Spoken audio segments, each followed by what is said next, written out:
Falar do Ayrton é uma questão sempre muito delicada, né? A gente lembra o que a gente estava fazendo no momento do acidente, parece aquela situação de que todo mundo também lembra quando os aviões bateram na torre. Então, enfim, são momentos que marcam. E eu estava um pouco mais próximo, mas por incrível que pareça, apesar da proximidade, eu me lembro muito pouco. O meu acidente na sexta-feira, com a visita do Ayrton num ambulatório, é uma vaga memória que parece que eu lembro por ter visto foto. Eu perdi né, na pancada o professor Sid Watkins, que era o doutor daquele evento, muito amigo do Ayrton, disse que eu havia morrido por 6 minutos. Ele disse que eu engoli a língua, uma situação muito difícil também de imaginar. Ou seja, com toda aquela pancada, eu fiquei com uma memória muito reduzida por um tempo, por uns 20 dias.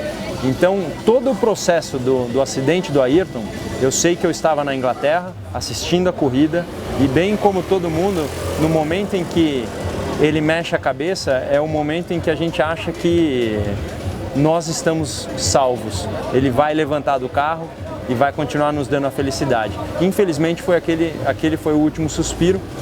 E eu morava junto de outros brasileiros na casa na Inglaterra, dividindo a casa. Isso é sempre um começo de carreira. 94 na Fórmula 1 ainda era assim. E tinha um amigo que era muito, muito apaixonado pela carreira do Ayrton, e eu ouvi chorar como uma criança, como perdendo realmente um familiar.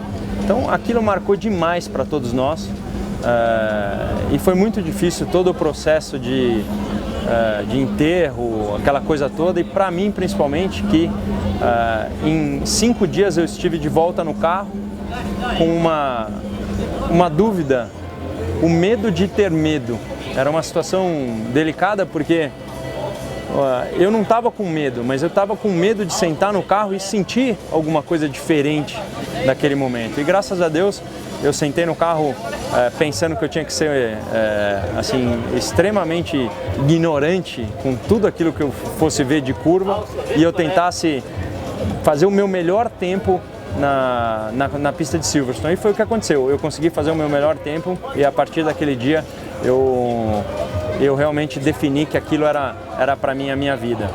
Depois daquilo, nós tivemos uma das provas mais difíceis de encarar. Mônaco sem o Ayrton, por exemplo, foi muito difícil. Aquele grid com as fotos, com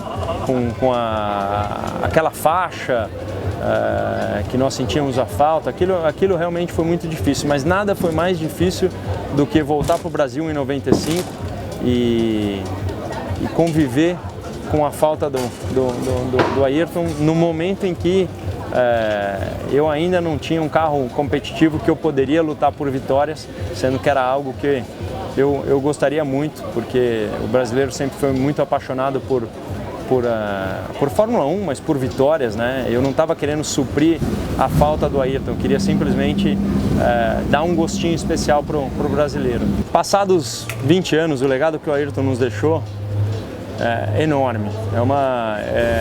É doído ainda falar, porque parece que a situação foi ontem. Eu me lembro muito do sorriso do Ayrton, eu me lembro muito dele oferecendo ajuda na minha primeira corrida em Kyalami.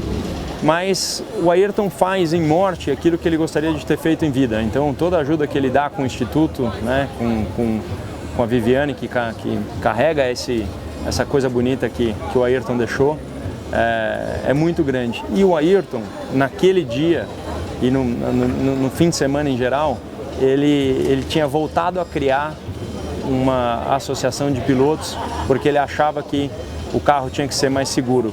E eu me sinto muito, muito lisonjeado de ter sido presidente dessa GPDA e ter tentado melhorar a Fórmula 1 em certas condições. Então, o legado que ele nos deixou ainda é enorme.